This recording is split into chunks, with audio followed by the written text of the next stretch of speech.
Muito boa noite. Aqui estamos mais uma vez para essa live maravilhosa de quinta-feira do Janelas e Portas da Alma, que, como eu sempre digo, é da Importe, empresa maravilhosa de Angela de Oliveira e Marcelo Horta, que começaram com esse projeto na pandemia para a gente falar de coisa boa. As nossas lives que iam acabar, decidimos que elas não acabam mais, então vamos ficar aí para sempre. E hoje com um tema e com pessoas mais que especiais. Vamos falar sobre o rumo da arte. Não tem lugar melhor do que aqui para a gente falar da arte. Com Bruno Portela, que é um artista maravilhoso que pinta coisas em chamas. E o Roberto Leão, um cantor especialíssimo, maravilhoso, português, morando no Brasil há 8 anos. Eu tô fazendo um resuminho, mas quem vai falar deles mesmo são eles, que tem mais graça. E que também o cantor, ou seja, vamos falar dos dois rumos da arte em duas áreas diferentes, na pintura e também na música. Se apresentem. Isso. Bruno, fala um oi aí. Olá, galera, tudo bem? Meu nome é Bruno Portela, sou artista plástico, conhecido pelo... eu pinto as coisas em chamas, como vocês estão vendo aqui, tá bom? Fui incendiário quando criança, hoje, como artista plástico, a minha identidade é essa, botar fogo nas coisas e dialogar com todas as metáforas do fogo, que tem a ver com a minha vida, que tem a ver com a sua vida. Então, essa é a minha paixão, é o meu trabalho, e eu acredito que esse momento transformador que a gente está vivendo tem muito a ver com essa coisa do fogo e que, na realidade, está trazendo muito mais oportunidade para a arte do que problemas, tá bom? A gente vai falar disso daí na sequência. Roberto, dá seu oi aí para essa galera.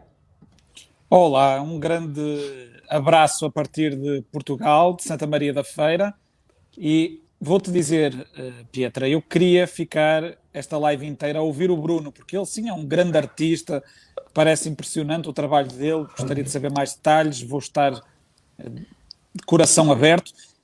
Eu sou só um amador da música que tem bom gosto, eu gosto de boa música, principalmente a música que é feita no Brasil nos últimos 100 anos, mas eu sou um cantorzinho de beira de estrada, então mais um fã do que um artista aqui falando com vocês.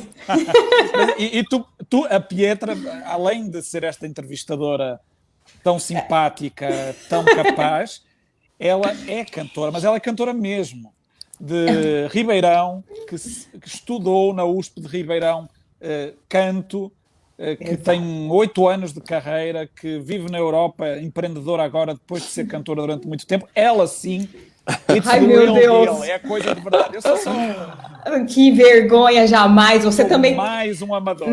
Não venha com essa, Roberto, não. Roberto, eu vou ter que te pedir uma com essa voz aí, mesmo já falando, sua voz é bonita. Eu vou ter que te pedir uma canja ao vivo aqui pra gente. Não, isso seria tragédia, uma canja ao vivo. Imagina. Olha, já são 23 e 18. Depois das 23, as canjas. Solta a voz. O que a gente faz é exatamente isso. A gente joga a semente, todo mundo quer saber, tem que buscar mais o conteúdo, o trabalho do Roberto no YouTube, do Bruno no YouTube também, não no site, em tudo, no Instagram, né? Vamos fazer a mídia assim de começo. Bom, gente, vamos falar oi pro pessoal que tá em casa, porque já estão aqui, ó, alguém soltou um Roberto para você, Roberto. Tem alguém especial já para você. Oi, gente. Bom, como falamos que vamos falar sobre o caminho da arte, sobre o rumo dessa arte, a primeira coisa que eu preciso saber é como começou o seu caminhar na arte. Vamos lá, vamos inverter a ordem. Roberto, como começou a sua vida na arte, já que você foi dessa aí de soltar aqui? Realmente eu sou, não vem com essa não, que a música ela tá dentro da gente, nesse momento eu tô em pausa, e você segue. Então a música e a arte, ela não sai jamais da gente. Conte-me a sua história. De novo, é sempre aquela coisa de muito mais um fã da arte, muito mais um melómano, um apreciador de música, do que propriamente um produtor de música. Eu gosto mais de ouvir os meus colegas músicos tocar nos ensaios do que eu gosto de cantar. E recuperando então o início de tudo, antes do início, os meus pais se conheceram, se eu bem sei, num grupo coral, o Orfeão da Feira. E então eu tenho música nas veias desde o início. O meu pai sempre cantou nesse coral, fazia teatro também, e a minha mãe dançava, cantava. Ainda hoje é uma pessoa com dons artísticos, mais até para o lado do Bruno, plásticos, de decoração de interiores, etc. E então a arte está na minha vida desde os inícios. Há uma memória de 2, 3 aninhos cantar Pinheinho, Pinheinho de Ramos Verdinhos, aquela música de Natal num teatro de 700 pessoas, que é o teatro onde eu volto sempre para torturar as pessoas da minha vida, não é? Os meus amigos, a família. Eu digo, entrem neste teatro, António Lamoso, e em Santa Maria da Feira as pessoas são torturadas de 2 em 2 anos, 3 em 3 anos, as pessoas são torturadas com todas as músicas que me apetece cantar, mas começou muito aí. Há alguns pontos importantes. Quando eu tinha uns 13 anos, a minha mãe me incentivou a comprar um violão. Eu não queria violão, queria piano, mas o violão era esse instrumento simpático que convida ao convívio. Eu cheguei a uma aula do Rodrigo Barros, um grande cantor e um homem muito bonito, e ele que estava lá de perna cruzada a cantar, Zeca Afonso, um grande autor português, a tocar e a cantar com aquele violão no colo, e eu pensei assim, eu gostaria de ser um pouquinho disto. Esse foi o caminho de aprender um pouquinho mais de música. Depois eu vim a estudar canto, de novo, é o mesmo fenómeno, como melhor cantor de jazz português, o Kiko Rock. E o que é que eu fazia nos ensaios? Eu ia para lá e dizia assim, podes dar esse exemplo outra vez, por favor? E ele, não, mas tu já não tinhas entendido? Eu disse, não, que era só para ouvir de novo tocar o piano e cantar. Eu aprecio mais os meus professores do que aprecio o efeito que eles têm em mim. Aos 15 anos comecei a fazer música popular brasileira. Tom Jobim trouxe todos os outros nomes, Chico, Caetano, Gil, Ivan, Milton, Bosco, Tónio Horta, Dori, trouxe todos à cola, trouxe todos junto, e eu comecei a fazer essa música aos 15 anos para a minha comunidade aqui em Portugal, em Santa Maria da Feira, e fui fazendo no Brasil também, a primeira vez aos 18, depois com um grupo de estudantes universitários, eu estudei Sociologia, e com um grupo de estudantes de todas as faculdades eu percorri Espanha, Brasil e Venezuela, além de Portugal, também fazendo música, e a coisa eu fui fazendo, fui gostando, adorando fazer na América Latina, e fui viver para lá. Não posso dizer aqui, lá. Fui viver lá na América Latina, onde o convívio musical passou a ser parte da vida deste amador. Amador, ele tem coragem de se chamar de amador, depois dessa história aí que ele deu pra gente. Vou falar, eu que não tenho ninguém da família, eu tive a obrigação de estudar, porque senão você ia sair da onde? Não saía de ninguém. Pera, gente, eu tenho que me controlar, tá? Eu tenho que falar baixo, porque eu tô falando mais alto que todo mundo, então eu tô tentando ser controlada, galera, me segura. Mas tu nos acordas, porque aqui já é tarde. Exato. Tu é voz forte, nos acordas. Aí, estamos no momento, ó, eu, Barcelona, Bruno no Brasil e Roberto, que nesse momento está em Portugal, apreciando um vinho branco português. De onde é o seu vinho?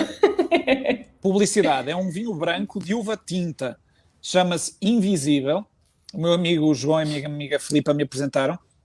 É uva tinta, só que eles descascam a uva e fica assim, transparente.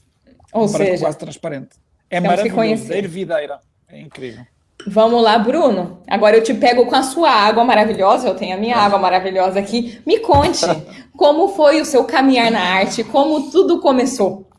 Cara, tudo começou comigo quando criança, botando fogo nas coisas, incendiando mesmo.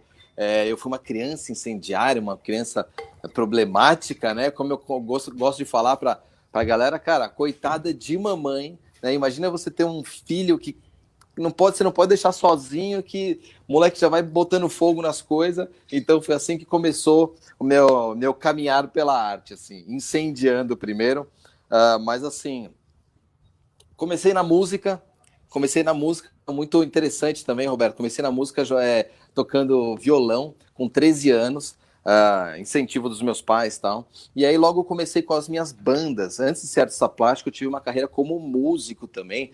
Tive mais de 15 bandas na minha carreira, contrato com gravador e tal, essas coisas. Mas, assim, se mostrou uma carreira assim, um pouco volátil no meu ponto de vista, assim, para mim, né? Para o que eu queria, que era música autoral, coisa de banda, essas coisas, né? Então, aí eu comecei como artista, como músico, em bandas, e aí... paralelo à banda, eu falei, cara, vou procurar uma outra profissão, vamos dizer assim, aquela coisa da sociedade, né? Vai procurar algo mais normal. Vou procurar uma profissão mais normalzinha, que tem a ver com arte também. procurei a publicidade. E aí comecei a trilhar publicidade junto com a minha carreira de músico. E aí na publicidade, chegou uma hora que eu falei, segundo ano de faculdade, eu falei, cara, acho bom eu fazer uma aula de desenho para saber rafiar as minhas peças publicitárias, as minhas ideias, os meus conceitos, né? E aí eu entrei na minha primeira aula de desenho aos 23 anos, eu gosto muito de dizer isso, principalmente... Aos 23 anos. Aos 23, eu gosto muito de dizer para as crianças isso, porque elas entendem na hora que elas podem ser melhores do que eu, né? E aí aos 23 anos, né, cara? E aí, bom, o céu se abriu, as trombetas começaram a tocar, né? Falei, caraca, é isso, velho, é isso. Aí comecei a estudar e comecei a fazer freela, que a gente chama, os freelances, virei um freelancer de ilustração na publicidade. Então, tinha minha carreira de músico, fazia freelance de ilustração e tinha minha CLT ali como publicitário, como diretor de arte.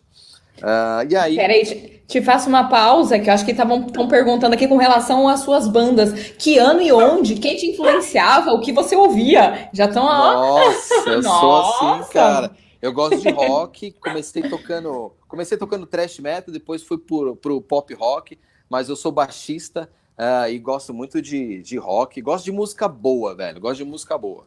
Se a música for bem tocada, cara, olha, eu admiro, né? Hoje em dia eu sou mais eclético, mas na minha época ali era mais rock and roll e no ateliê só rola, mano, rock pauleira, né? Como diz o outro. Pra pôr fogo nas coisas tem uma mistura aí, né?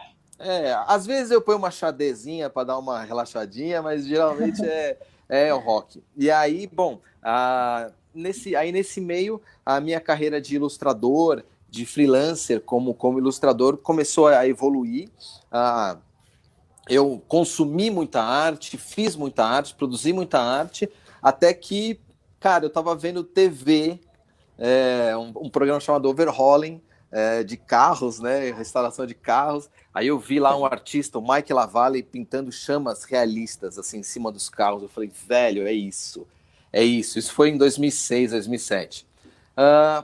Me deparei com aquilo, aí fiz um curso dessa técnica, trabalhei durante muito tempo com essa técnica e depois de um tempo desenvolvi essa técnica aqui atrás, que aqui é tinta acrílica espatulada, tal. Aí é uma outra história, mas é engraçado assim, que tanto essa técnica quanto a minha carreira profissional artística, de artista, elas vieram após uma crise.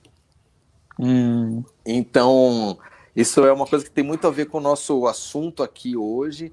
A minha carreira de artista, ela veio após a crise que estava instaurada em 2015. A empresa que eu estava trabalhando definhou, né, piorou, não conseguia me pagar mais meu salário, e a minha carreira de artista, cara, decolou. Então, a diferença financeira me deu base para fazer a transição e viver 100% de arte. E essa minha técnica aqui, ela veio de uma crise também, de um convite, na verdade, para participar do Art Battle. E eu pintava com aerografia e demorava 50 horas para fazer uma obra. O Art Battle é tinta acrílica e são 20 minutos. Então, foi um processo de reinvenção, de reinvenção do seu processo, de você mesmo, algo que todo mundo hoje em dia está tendo que fazer com essa coisa do isolamento, né? E o muito louco é isso, cara, que dessas crises surgiram coisas mais fortes, mais originais, mais perenes, mais tudo, cara, que é a minha carreira como artista. Então, tentei resumir mais ou menos aqui, mas conseguimos... Pode falar, não pode falar. A questão da crise, ela ajuda muito em você conseguir oportunidades que você não conseguia enquanto não tinha a crise, sabe? Então foi mais ou menos isso. Aí hoje, sou feliz da vida demais, sou artista plástico há mais de 16 anos, né? Desde 2015 que eu vivo 100% disso, e há mais ou menos 2 anos eu comecei a ajudar outros artistas também a atingirem os objetivos que eu atingi. Então, eu agora, com esse trabalho de mentoria, de ajudar outros artistas também, é uma coisa que eu me apaixonei, porque tem essa questão de gerar abundância, né? E E aí essa questão de atração do universo e a abundância atrai oportunidades que você nem estava planejando.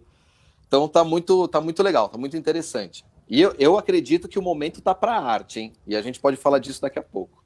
Exato, chegaremos aí. Aí a gente pode chegar, já que vamos falar do caminho, e já que a gente está contando do caminho, dentro de você, quais são as grandes diferenças sua dentro da sua carreira artística no início e para o que você vê agora? Quem era o Bruno antigamente, quem é o Bruno agora, e depois quem era o Roberto antigamente? Então, né? Roberto, mando para você. Vamos lá, então. Te dou um tempo. Crise existencial agora. Quem eu era, né? Exato, Roberto. Conte-me de você, então. Quem era você artisticamente falando? Porque se a gente está falando de um caminho da arte, a gente pode falar sobre a mídia, sobre o momento que estamos passando e das oportunidades, mas dentro da gente, a gente muda também. Quais foram as grandes mudanças que você notou nesse seu caminhar, Roberto? A gente muda. Eu odeio tudo o que eu faço, no sentido de que eu tenho bom gosto.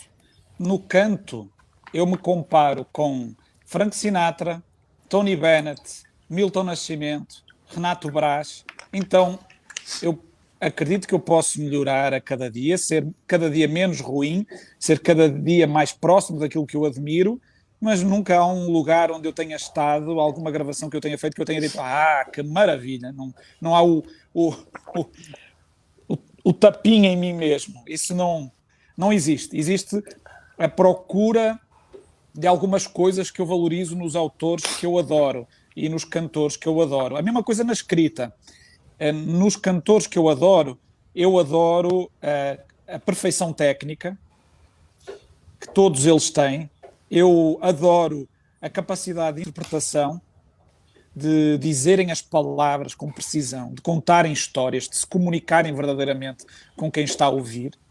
E eu admiro a originalidade artística, a capacidade de reinventar as canções, reinventar as obras que lhes chegam.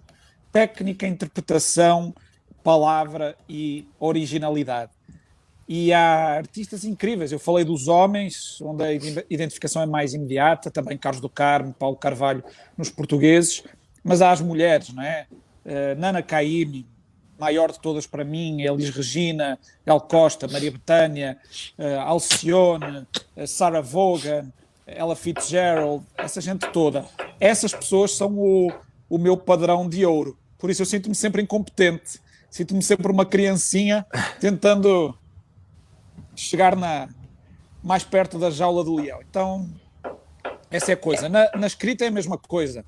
Eu me comparo, eu escrevi só um livreco, uma coisa de poesia, mas eu me comparo com Fernando Pessoa, Eugênio de Andrade, em Portugal, Sofia de Melo Brainer, no Brasil, com Carlos Drummond, com essa gente toda.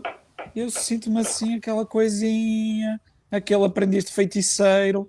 Mas, por isso, eu diria, o mais interessante, talvez o mobilizador nisto, eu não tenho culpa, mas acontece, é ter uma vocação de aprendiz, ter uma alegria genuína em, a cada dia, fazer um pouquinho mais perto daquilo que eu admiro como arte. Eu já não lembro qual era a tua pergunta, mas... Qual que é a diferença entre você no início da vida artística para agora? Jamais estamos... Então estás a ver, a diferença é sempre entre o dia de ontem, 24 horas atrás e hoje. 24 horas atrás e hoje. Mais Exato. do que de épocas, é sempre a mesma busca. Exato. Bruno, com você. Que vontade de estudar, né? Depois que a gente ouve o Roberto, dá uma vontade de estudar, né? Dá aquela vontade de voltar para casa e dar uma estudada, assim. Entrar no quarto, colocar aquela capinha de falar, tá bom, vamos seguir, né? Não vamos parar, não. Colocar rock set rolando, assim, ficar assim, ai meu Deus. Cara, quanto conhecimento, muito legal. E realmente, essa sensação de insatisfação constante é um dilema pro artista e pro empreendedor, assim. Você nunca está feliz. Então, cara, como é que fica, né, se você nunca está feliz? Mas essa insatisfação é sempre uma busca pela perfeição, pela qualidade, aí como o Roberto falou. E, cara, essa resposta aí sua, ela é difícil, né, realmente de responder. Cara, tecnicamente é o que eu falei, até os 26, 27 eu era músico, depois virei artista plástico, sabe? E de uns tempos de 2015 para cá, eu posso dizer que mudou um pouco a carreira por causa da minha visão que mudou também sobre as coisas que acontecem na minha carreira, na minha vida, né? Essa coisa da gente assumir a responsabilidade por tudo que acontece. Então, aplicar essa visão mais empreendedora e de que você é um artista que possui um nome, que possui uma marca, que possui um trabalho a ser valorizado todo dia. Isso daí mudou da água para o vinho. Então, e é isso que eu também falo com os artistas, tento ensinar. Então, o artista que eu sou hoje, na verdade, é um artista mais, como é que eu posso dizer? Mais assim, empreendedor, assim, vamos falar nessa forma, assim, sabe? Mas nunca esquecendo de toda a parte artística, lógico, né? Que a arte, na realidade, a arte mesmo não tem nada a ver com empreendedorismo, com vendas, com contas e tal. A arte, na realidade, ela existe para transformar o mundo, transformar a sociedade, melhorar o nosso relacionamento, trazer o questionamento sobre o status quo das coisas, né? Porém, a gente se encontra nesse dilema, assim, nós somos pessoas que vivemos também, se queremos viver da nossa arte, a gente precisa monetizar isso de alguma forma. E de uma forma que agregue valor mais ainda para as outras pessoas. Então, essa foi uma visão que mudou bastante, assim. Então, hoje em dia, eu sou muito mais feliz por causa disso, porque a carreira, eu consigo administrar melhor a carreira, assim, sabe? Então, Eu acho que o que é legal é que eu acho que temos, assim, dois perfis diferentes, porque o Roberto, ele não vive da música, né? A música é um paralelo. E já você, Bruno, vive da música. Igual o meu vivo caso quando... da pintura, da arte. Desculpa, da pintura, da arte. Desculpa. É a cantora aqui falando da música, não tem jeito. É mais forte. Você vive da arte. Então, é aquela coisa que você tem que fazer o empreendedorismo disso, porque é o ponto que a gente vai chegar. A importância da rede social, da mídia digital e desse marketing, porque você pode ter algo muito bom que não é visto e você tem que mostrar o seu trabalho. E quando você vive 100% da sua arte, você tem que fazer isso. Diferente, o Roberto tem a paixão pela música e ela vai sendo levada o tempo todo e vai levando a caminhos incríveis. Tem gente que consegue isso mais naturalmente. Quando você simplesmente não quer só... Não quer não, talvez você queira, mas não só vive dessa arte, acaba sendo um pouco mais flexível. Correto, Roberto? Como é que funciona para você essa parte da digitalização da sua arte? Ela é desse jeito que eu tô falando? Ela é um pouco mais tranquila? Ou você também vai nessa busca? Porque quando eu tava falando que eu falei com o Breno, que é seu parceiro também, o Breno Ruiz, não? E aí ele o jeito dele é mais slow motion, assim, também. A música foi acontecendo pra ele. Aquela coisa quando a pessoa ganha de presente. Sabe quando simplesmente, deu certo. Aquela coisa que você olha e fala, sério mesmo, pô? Mas aí já fica claro uma grande diferença. Olha, falaste do Breno. O Breno é um exemplo. O Breno tem que ser alguém dedicado completamente à música, porque ele é um gênio. Ele é um dos melhores compositores deste início de século. Ele vai ficar nas enciclopédias, as crianças vão ter acesso à música deles quando estiverem a estudar piano ou violão, os cantores vão cantar nos seus discos, como já estão a cantar Mónica Salmazo, Boca Livre, MPB4, Renato Brás, tantos, e vão cantar muito. O Breno já está a fazer a história da música brasileira, a história da música no século XXI. Eu sou realmente apenas um amador. Eu nunca tive o objetivo de viver só de música, porque eu nunca achei que eu teria tanto para dizer, tanto para acrescentar à história, quanto os que realmente se dedicam. Outro caso óbvio, que eu tenho perto de mim, outro amigo e irmão, Yamandu Costa. O Yamandu vive música 365 dias. Nossa, ele sai de um show e o que ele vai fazer para relaxar do show tocar. é fazer música. Yamandu é absurdo. É Nossa. a mesma coisa com a esposa dele, a Elodie Bonina, no mundo mais erudito, o mesmo de pessoas que eu conheci através dele, como o Bebe Kramer no acordeão, ou o Guto Virti no contrabaixo. Essa gente é um pessoal, o Zé Becker, do Trio Madeira Brasil, essa galera, são galera que, para relaxar, trabalham. Sim, é porque é tão Então, natural, é a alegria a ali. vocação é absoluta, é a alegria no trabalho, na descontração, tudo é criação, tudo é música, tudo é arte, tudo é comunhão, e esse não é o meu lugar. O meu lugar é de conseguir ficar sem pegar no violão durante 2 meses e voltar ao violão como uma coisa boa, amiga, mas não fonte original de vida. E por isso eu respeito muito quem faz isso. Quanto à questão das redes sociais, da monetização, etc., eu volto ao exemplo deles. Muitos deles são gênios a administrar redes sociais e tem muita gente que os segue e o trabalho deles vai para o mundo inteiro. Isso é maravilhoso. Essa coisa de ir para o mundo inteiro sem depender de produtores internacionais é maravilhoso. É. Eu tenho amigos como o Dori Caymmi, que para ir para os Estados Unidos, ele já tinha, para chegar a Los Angeles, ele já deveria ter mais de 40 anos, e foi levado pelo Quincy Jones, na altura o empresário do Michael Jackson, mas empresário do Sinatra. Mas teve que ser por essa via institucional. O Quincy Jones tem que me dar a mão para me levar para os Estados Unidos. Já as coisas do Renato ou do Yamandu tocam nos Estados Unidos, no YouTube, todos os dias. No Japão, com uma espontaneidade que só as redes sociais permitem. Então, quem souber administrar bem o mundo das redes sociais, juntando a originalidade da arte, com certeza tem um espaço.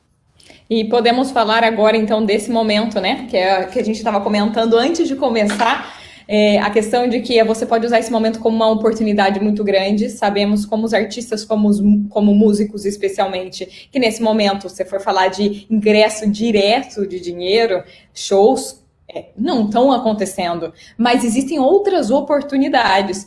E, Bruno, fale um pouquinho mais dessa oportunidade, como foi para você esse momento da pandemia e o que ele mudou, que eu vejo que é muito legal, esse foco forte na rede social, em ajudar pessoas, o que você comentou comigo ontem, oportunidades, é a gente conseguir encontrar na crise essa oportunidade e fazer diferente. Como está sendo para você? Cara, tá sendo muito interessante. Eu confesso que no começo, obviamente, eu também fiquei assustado e esperei pelo pior. Só que aconteceu o contrário, é isso que eu tô vendo, cara, na arte. A humanidade percebeu que viveria sem os seus carros, viveria sem as suas roupas caras, as suas extravagâncias, né? Mas percebeu que não viveria sem a arte. Cara, o que seria desse isolamento sem os nossos filmes prediletos, sem as nossas músicas favoritas, sem as séries, né, cara? Sem um momento de pintura com os seus filhos, cara, sem uma aula de dança na sala. Cara, absolutamente o mundo inteiro está recorrendo à arte para se salvar. Para se salvar.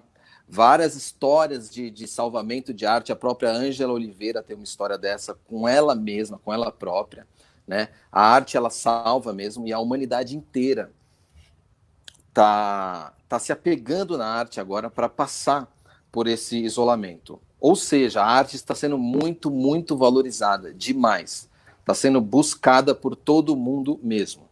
Tá? Aí, cara, o Roberto falou um negócio que com certeza é poderosíssimo, Roberto. É a sua arte ir para o mundo inteiro.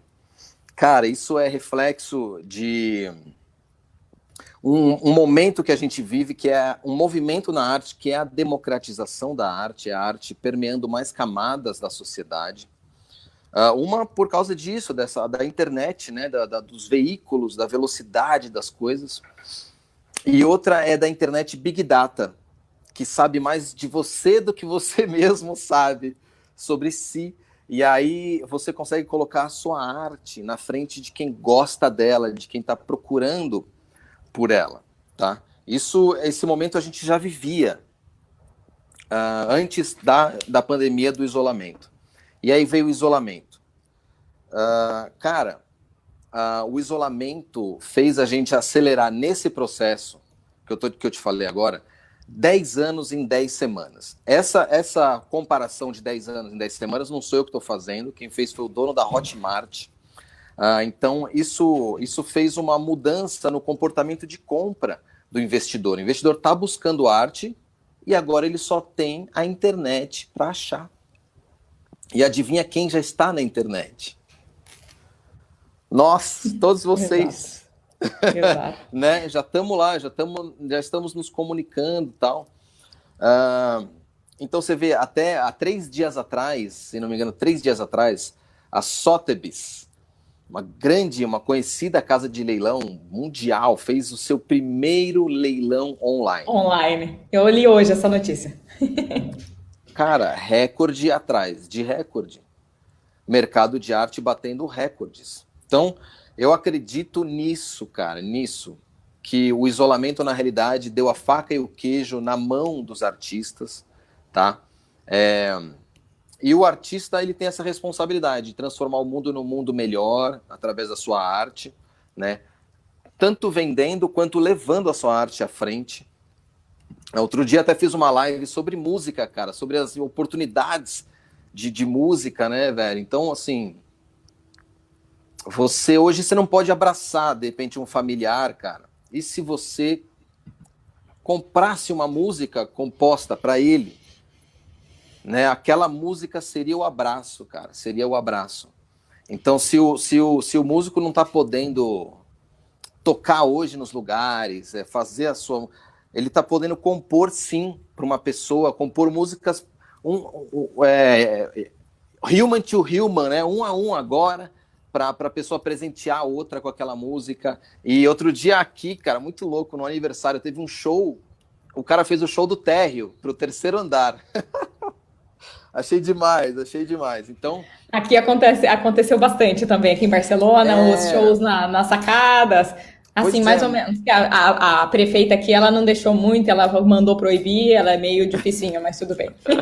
música na sacada, né? Exato. Então, assim, eu acredito nisso, cara. Eu acredito nisso mesmo. E agora um testemunho pessoal. A minha fila de encomendas nunca esteve tão grande.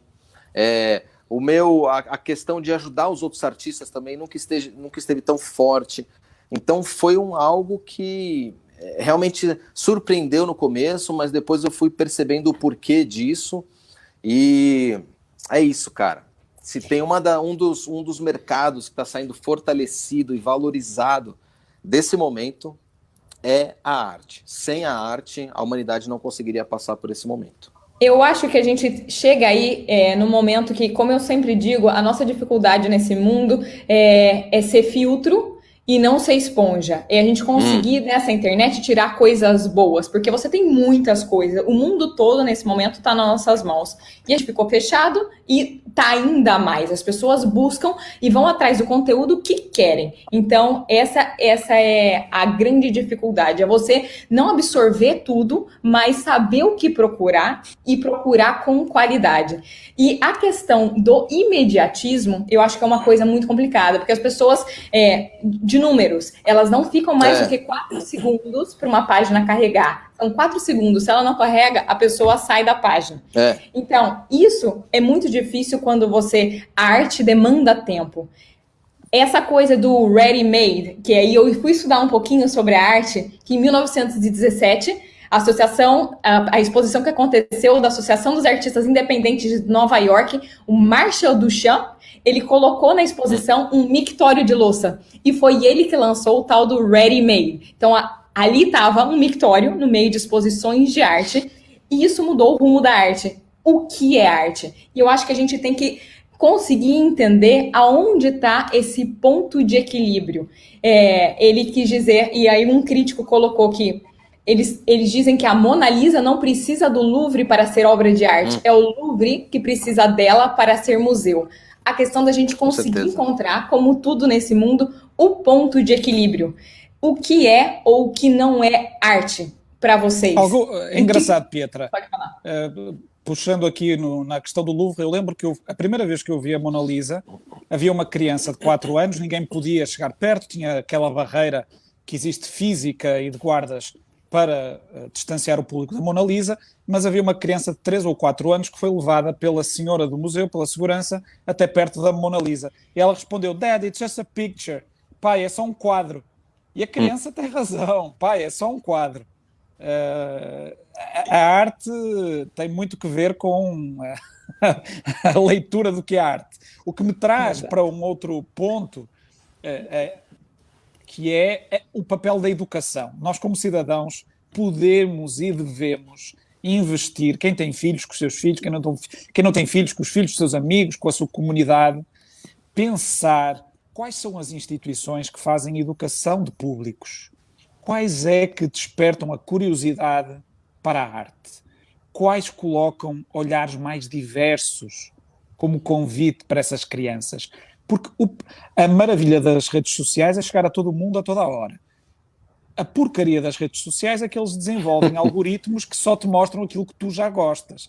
Então a ideia de tu te deslumbrares com algo que tu ainda não conheces é inimiga do algoritmo, não vai aparecer, é difícil que apareça. E eu claro tenho que fazer... podemos exercer. Desculpa, eu tenho que fazer um contraponto, porque no meio da pandemia eu criei exatamente um projeto que é exatamente a respeito disso. Eu criei um canal no YouTube que chama Cerebelamos, que era exatamente isso. Pô, o YouTube me vê, que é a segunda maior rede de busca do mundo, é o YouTube. É o Google normal e o YouTube é a segunda maior rede de busca do mundo. Então eu falei, ele só me mostra... Exato. E ele só me mostra exatamente aquilo que eu já vi. E eu falei, não, eu quero criar um canal que eu tenho pessoas diferentes, de áreas diferentes, e quando a pessoa quer buscar alguma coisa, ela vai nesse canal porque ela confia nele, mas para saber, por exemplo, de gado, que ninguém sabe, mas uma pessoa especialista que fala disso, sabe? Então, é realmente isso, é a parte muito boa da internet e a parte não tão boa, e a gente conseguir encontrar esse equilíbrio. Desculpa, pode voltar. Não, maravilhoso insight, que bom que fizeste isso. Tu és realmente, dá para ver que tens energia realizadora. E se a gente te seguir, a gente está no bom caminho. Eu lembro aqui, assim, pensando, a Biblioteca Municipal da minha cidade, Santa Maria da Feira, sempre teve uma programação incrível, muita coisa boa de música além de livros. Isso me formou como cidadão. Quando eu penso na Casa da Música do Porto, onde eu fui viver, Porto, estudar, a Casa da Música, por exemplo, fez uma ópera alemã contemporânea com os habitantes de bairros sociais degradados da cidade do Porto, e isso trouxe o povo todo. Imagina o pessoal que nunca tinha consumido nem as óperas mais famosas, de repente ele consome ópera contemporânea alemã. Ele começou a falar alemão antes de saber o que significava o alemão, e claro que isso traz possibilidades de educação, de caminho, de carreira, de vida, de lugar extraordinários. No Brasil existe o SESC, em particular o SESC de São Paulo, do meu amigo Danilo Miranda, que cria públicos todos os dias, com as suas exposições, com os seus workshops, com os seus congressos, agora com as suas lives. Então, nós temos que aprovar esses veículos de criação de novos públicos, porque eu concordo com o querido Chico Buarque, quando ele diz o seguinte, bem, eu não me sinto triste porque o Brasil de hoje consome menos Chico Buarque do que consumia. E eu não me sinto triste porque o Brasil que consumia Chico Buarque era um Brasil elitista, onde poucos tinham direito a acesso aos bens de consumo e aos bens culturais, e hoje, naturalmente, as pessoas têm mais acesso e não vão consumir imediatamente um cara de classe média, vão consumir algo que está mais perto da sua realidade, o funk ou o pagode, por exemplo.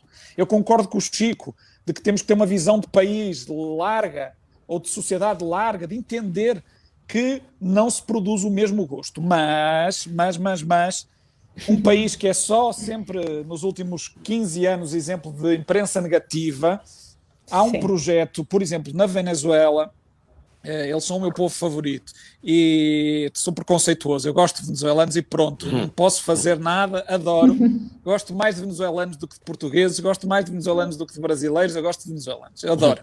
Acho que são o povo mais lindo do mundo. E eles inventaram uma coisa, o fundador já faleceu, que é o El Sistema, do José Abreu, e é um sistema de educação de crianças pobres para a música clássica. os professores foram enviados, isto é anterior aos Chaves, mas continuou com os Chaves, ou seja, independe da nossa opinião sobre a situação política concreta agora da Venezuela. É um projeto de sociedade que é educar as crianças pobres em música erudita num instrumento, e isso criou casos de superstar como é o Gustavo Dudamel, que é hoje o maestro mais famoso do mundo, que veio desse sistema, um jovem que veio desse sistema e é o maestro mais, acredito que da Los Angeles Philharmonic Orchestra neste momento, se não é outra dessas grandes, mas educou centenas de milhares de crianças na arte, ao ensinar-lhes um instrumento, ao ensinar-lhes Mozart, Chopin, Debussy, Ravel, permitiu-lhes conhecer os pintores da época, os escritores da época, os escritores atuais, os pintores atuais, criou um público de gente. Não adianta dizer assim, as pessoas querem o médio, elas estão acostumadas ao médio. Mas se nós, com políticas públicas ativas, e eu até nem sou de esquerda, mas com políticas públicas ativas, e com o nosso papel social de difundir a arte, as coisas lindas que a gente vê, o papel que o Bruno está a ter de mentor é magnífico, porque muitas vezes esses artistas mais jovens ou mais iniciantes, podem nem ser mais jovens, sentem-se abandonados, não têm noção dos caminhos, sentem-se perdidos, acham que a arte não é caminho para nada, não é meio de vida. O artista sente muito isso. Muito, e vem o Bruno e diz assim, espera aí, deixa eu te contar. Espera aí. E abre janelas. Então, termos Exatamente. a generosidade de falar com a criança que se senta ao nosso lado no parque ou de uma maneira mais estruturada, como faz o Bruno, é fundamental para o caminho. Eu acho que a palavra de vez, para nós que falamos de arte e estamos realmente envolvidos com a arte, não somente da parte vendável, que você se importa mesmo com a qualidade, a palavra-chave é responsabilidade, porque a gente sabe o que vende. Isso não quer dizer que eu farei do meu trabalho um trabalho vendido, não, eu quero que chegue um trabalho bom às pessoas, porque elas só têm aquilo cada vez mais, e a nossa responsabilidade é de levar como artistas coisas boas, coisas positivas, coisas que transcendem a alma, e essa é a função de um artista. Bruno, fala você. Com certeza, cara. Olha, vou começar com uma pergunta que você fez. O que vende? O que vende? Né? Eu vou te falar o que não vende.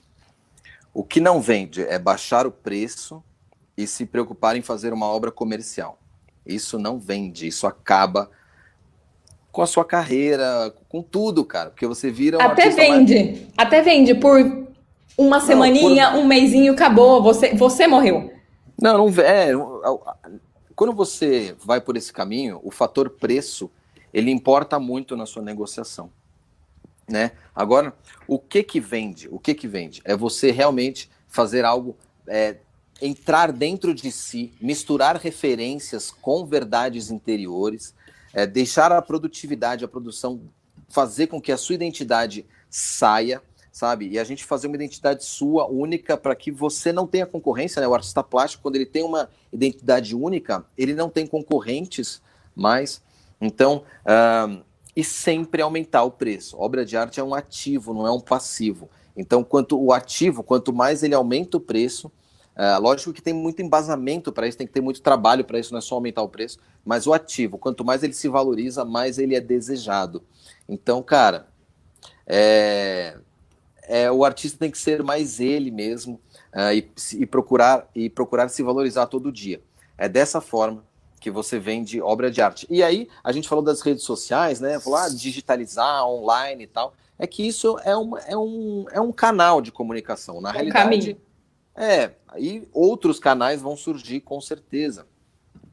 Na realidade, o artista tem que se preocupar com a sua comunicação, com a sua mensagem. Ele é um artista, ele está dialogando com algum discurso pertinente à sociedade e ele precisa fazer com que esse discurso chegue ao máximo de pessoas possíveis, tá? Para que ele transforme a grande massa que não pode pagar pelo trabalho dele e que ele consiga vender para os mais privilegiados que podem pagar pelo trabalho dele. Então, a comunicação é o tripé final aí dessa história. Eu sou bacharel em comunicação, então eu sei, cara, dessas coisas, e é impressionante, cara. O artista, às vezes, ele acha que ele tem que fazer coisas mirabolantes na comunicação. Não. O mais importante na comunicação é a consistência. É a consistência. Os maiores erros na comunicação são os menores. São os menores. É só você não fazer uma coisinha aqui hoje, depois amanhã de novo, aí pronto. Já está aí posto o grande problema, né? Então, eu acredito muito, muito nisso aí. E, vixe, esse é um assunto aí noite adentro, né? Que não para. Quer acrescentar alguma coisa, Roberto? Eu estou a aprender com o Bruno e quero aprender mais agora que a gente está conectado. Eu estou a pensar que o que nos remunera no mercado ou não depende de muitas circunstâncias. E aí eu fico mais escutando o Bruno do que opinando. Mas esta semana fez aniversário um grande artista brasileiro chamado João Guimarães Rosa. E o João dizia uma coisa que eu não me esqueço, de que à medida que a vida vai avançando, a gente precisa de procurar na vida momentos de eternidade. Momentos de eternidade. Então, a equação impossível, que é interessante para resolvermos juntos é importante porque os artistas se sentem muitas vezes isolados. Eu fico aqui disponível, eu que venho do mundo das empresas, para pensar junto com todos os artistas que queiram pensar como ir para o mercado, como fazer as coisas no mercado, e mais do que isso, eu recomendo o Bruno para ser procurado, para refletirem, procurem o Bruno. Olha, esse marketing tá bom, hein? Mas eu também Fiquei emocionado, gente. Mas tu sabes, tu realmente tens essa clareza, tens essa vivência, e isso é muito rico. Especialmente rico neste momento, e tens um otimismo que contagia. Mas eu queria dizer que, independentemente do tempo que a gente está a viver, em todos os tempos que a gente viveu, houve gente capaz de produzir arte eterna, gente capaz de produzir arte durável, quase que dá para dizer sustentável, arte que nunca passa de moda, porque tem um estilo, uma intenção, uma coisa que dizem. A gente consegue achar lindas pinturas de todas as épocas. A gente consegue achar linda música de todas as épocas. A gente consegue achar linda literatura de todas as épocas. As pessoas leem a Bíblia é uma coisa muito bem escrita, lá há 3.000 anos atrás. Então, há coisas que ficam. Há uma tentação do artista de fazer não coisas que ficam, mas coisas que vendem apenas, coisas para o imediato, coisas para se sustentar, coisas para responder ao espírito do tempo, para onde parece que a massa vai. É uma tentação importante, e eu não posso julgar ninguém que siga nesse caminho. Mas eu posso dizer que há pessoas como o Bruno e outros, e como o Breno, e como o Renato, e como o Dori, e como o Yamandu, e esses amigos que eu já citei e volto a citar, que conseguem fazer arte que é para todos os tempos, aproveitando os públicos que existem agora. Esse eu acho que é o caminho mais interessante. Eu acho que como artista a gente começa, que a gente quer mostrar a nossa arte, e não é a questão do preço, é a questão do valor, é você mostrar que a sua obra tem valor, e o preço acaba sendo consequência. Quando a gente olha isso, é porque quando você é bom, você não precisa falar, as pessoas falam. E quando a gente está na arte, agora, no meio digital, a gente consegue unir a coisa da venda. Então, é uma questão, como sempre, eu acho que como tudo na vida, do equilíbrio. E eu acho que esse momento também que a gente está vivendo é muito claro que as pessoas estão cansadas do que é falso. Elas estão cansadas dos produtinhos da mídia. Tanto que todos os artistas que você vê hoje, todos eles que eram típicos produtos da mídia, eles estão na vida pessoal e as pessoas estão buscando a verdade dele e ninguém aguenta mais falsidade. Então, mesmo que essa arte ela se sustente por um tempo, tudo que não é de verdade acaba acabando, acaba indo embora. Para vocês, eu pergunto, Roberto, planos para o futuro, já que a gente está falando desse caminho da arte, estamos quase no final da nossa live. Quais são os seus planos para o futuro? Cantar menos mal. Ai, larga de ser ridículo, meu filho. e cantar menos Canta mal. aí, canta agora então. Fala, dá uma... Não vai acontecer. A gente fala, ó, vou falar, vamos de cantora. Eu sou um papagaio, levanto a patinha e manda cantar. Assim não, tem que pagar, ó. Boa. Oh, Bruno, eu só cantaria se a Pietra cantasse e eu sei que a Pietra não cantará, então eu estou seguro. A Pietra já cantou na Olha. live passada, vocês têm que me achar na Cantaste outra na live. live passada? Na passada agora não, que umas já. 2 atrás. Se a Pietra fizer segunda voz, eu faço beatbox aqui, hein? Vixe Maria, o que nós vamos cantar? As pessoas aqui na Europa, que já é tarde, vão ter pesadelos hoje se eu Vão começar a cantar. Então, olha, eu posso dizer que eu quero cantar melhor, eu quero escrever melhor, mas eu, ao conversar com vocês, me nasce uma coisa óbvia, que é, eu preciso ter um papel um pouquinho mais participativo na sociedade em que eu estou. Essa coisa de educar os públicos, levar as coisas lindas que há, como o projeto Vila Lobos, que leva à favela, a música brasileira, essas coisas, eu preciso me associar mais. Eu não posso ficar na minha bolhazinha, me queixando que não apareceu gente suficiente no auditório de 1000 pessoas, ou me queixando que não sei o que, tal, ou ficando feliz porque tive mais likes. Não é isso que interessa. Interessa, como comunidade, avançarmos. A força está no coletivo. Eu posso dizer que me interessa cantar mais e melhor, e me interessa fazer escrita menos má. Mas me interessa muito mais fazer parte, por exemplo, do movimento de músicos, de escritores portugueses que há neste momento, um pouquinho mais velhos que eu, mas da minha geração, Walter Ugumem, Gonçalo M. Tavares, João Tordo, Afonso Cruz, que são pessoas incríveis. Eu quero ficar assim com a rebarba do que eles estiverem a fazer, mas do que eles precisarem para difundir a literatura no meu país e na língua portuguesa. Se eles precisarem que eu mude o lixo do caixote de lixo, eu quero mudar o lixo do caixote de lixo. E a mesma coisa na música. Tem pessoas como o Breno e como o Yamandu a compor músicas incríveis, lindas, clássicos, com letra do Paulo César Pinheiro, Rafael Altero, não sei o quê. Hoje, século XXI, eles estão a fazer música eterna. Eu quero ser um agente dessa música, eu quero cantar também. Eu quero ser mais um dos 1000 que canta, que grava, que difunde, que faz. Então eu quero participar no melhor que está acontecendo na minha sociedade e ajudar a vida dos que têm uma vida mais difícil a ser um pouquinho melhor, porque estão ouvindo uma coisa bonita, porque estão lendo uma coisa bonita, porque estão vendo uma coisa bonita. Exatamente isso. Eu acho que essa é a nossa função. Realmente foi... Eu acho que o que eu posso falar com relação ao que você falou, a gente se cobra muito. E a hora que a gente se coloca nas redes sociais e fala, poxa, isso vai ficar marcado. Mas quando a gente aceita que somos seres humanos em constante evolução, que se o que eu fiz foi um gerador de mudança pequena numa pessoa, mesmo que eu possa... É a questão do ego. Mesmo que eu deixe o meu ego de lado, eu errei, faz parte, gente, desculpa, mas eu sou um ser humano, tô aqui para aprender. E se eu conseguir plantar essa sementinha em você, para mim tudo já valeu a pena. E a gente segue para frente, a gente nunca estará pronto. E quando a gente acha que a gente tá pronto, a gente virou Deus, tá errado. Não é esse o ponto. O ponto é a gente Pietra, saber... Pode falar. Desculpa, eu te interrompi quando falaste a palavra Deus, imagina.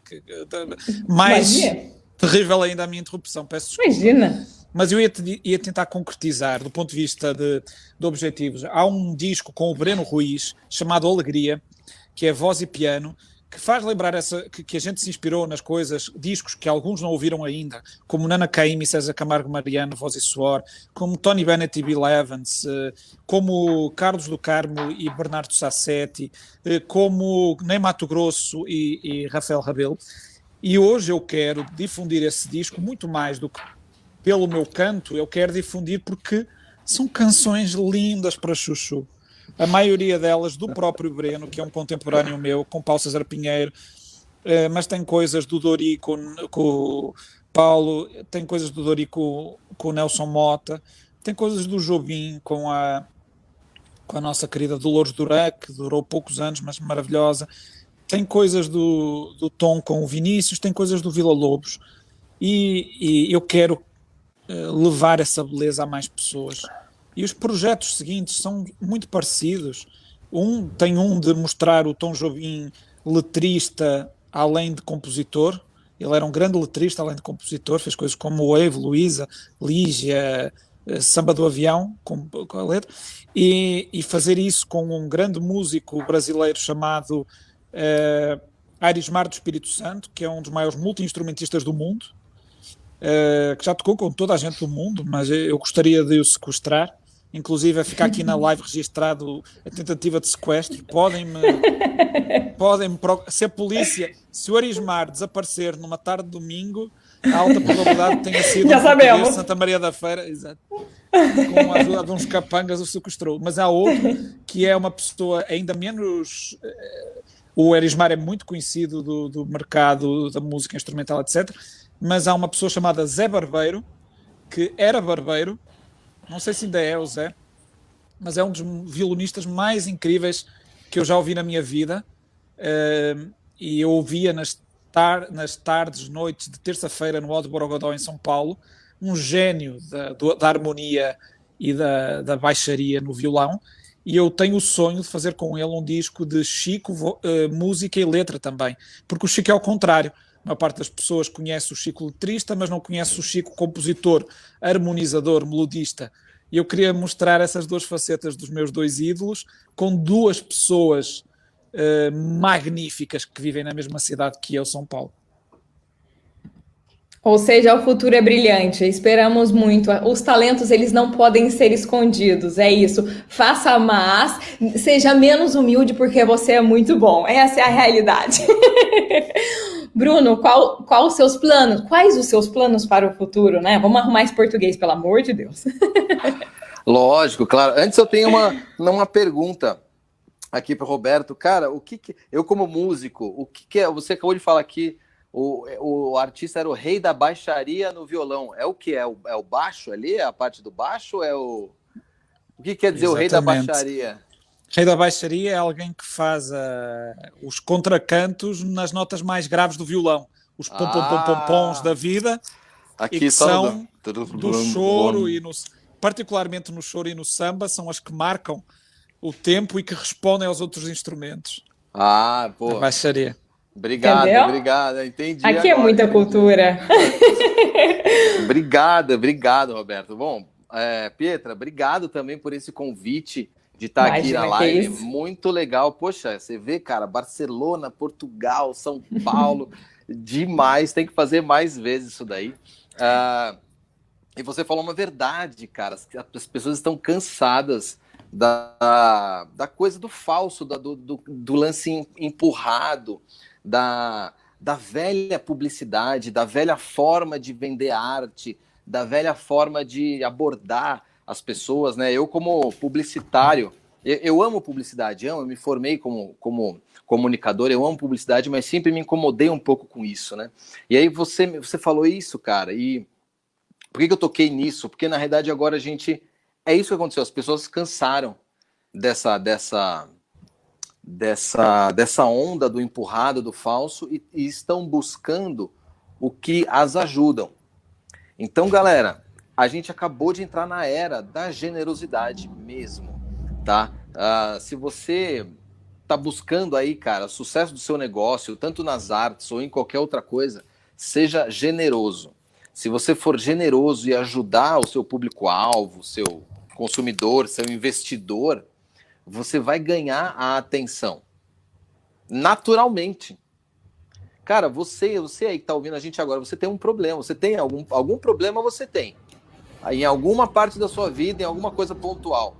E se chegasse alguém para você agora e falar, sabe esse problema que você não tá conseguindo resolver? Eu te ajudo a resolver. Você ia falar, cara, fale mais. Né? Sou todo ouvidos. Então, por quê? Por causa dessa questão da generosidade. E eu, cara, aplico muito isso, principalmente nesse trabalho aí de ajudar artistas, né? Esse é um dos focos para o futuro, já respondendo a sua pergunta, é ajudar mais artistas ainda a serem protagonistas aí do seu sucesso, tanto artístico quanto financeiro, né? Então, eu queria convidar todo mundo aí a me seguir lá no Instagram, no perfil @AtelierBrunoPortela. Esse é o perfil que eu criei para ajudar artistas. Se você quiser saber mais sobre o meu trabalho artístico, esse daqui atrás do fogo é o @PortmanIlustra. Então, me segue lá nos dois. Cara, me manda direct sobre o que você quiser falar, mas eu queria te pedir para me mandar um direct sobre o seu maior desafio na sua carreira artística. Estou te pedindo isso aqui agora, ao vivo. Me segue lá e já me manda um direct falando sobre o seu maior desafio na sua carreira artística, que eu quero te responder com a solução. E, cara, agora para o futuro muito próximo, semana que vem, meus planos é entrar num novo ateliê. Ah, que demais! Bom, gente, tenho que dizer para vocês que essa live foi uma alegria falar sobre o rumo da arte. Muitíssimo obrigada. A gente poderia ficar aqui por horas, por dias, e que a gente consiga se encontrar um dia nesse Brasilzão, onde seja, para colocar mais em papo, que a gente seja capaz de viver. Ou em Barcelona, lógico. Mano, Barcelona, marcado. Eu também quero Barcelona. Pronto. Combinadíssimo. Muito bem. Pedro, não vais embora. Segura aí. Anota o lugar certo para a gente se encontrar, um barzinho depois desta pandemia. Olha, temos aqui o WhatsApp e a gente já marca Bruno, tudo. Inclusive, o Bruno já está vendo viagens. Eu aqui perto. Tá fácil. Dirigindo o Você carro não sabe, alugado. Roberto. Eu tô com o meu ticket comprado para Amsterdã. Ou seja, é só embarcar que eu já entro aí, já chego aí pertinho. Amsterdã é muito bom. E já vou para Barcelona. Mas por falar em trajetos, eu queria agradecer à Import e à Ângela em particular pelo convite. Foi maravilhoso. A instituição incrível, está a fazer um trabalho maravilhoso. As Janelas é um grupo que vale a pena muito seguir no Facebook. Obrigado por esta oportunidade e pela oportunidade em particular de vos conhecer aos dois. Foi realmente especial. Eu digo o mesmo uma vez mais. Importe, Ângela, Marcelo, obrigadíssimo por essa oportunidade. Vocês, queridos, muito obrigado. E seguimos. Beijo para todos. Pessoal que ficou assistindo a gente até agora, muito obrigada. Nos vemos na próxima quinta. E como eu digo sempre, essa live daqui 2 semanas estaremos na TV Itapetininga. A gente compartilha tudo. Combinado? Muito obrigada, gente. Beijo e até mais. Beijão. Obrigada. Tchau, tchau. Que legal.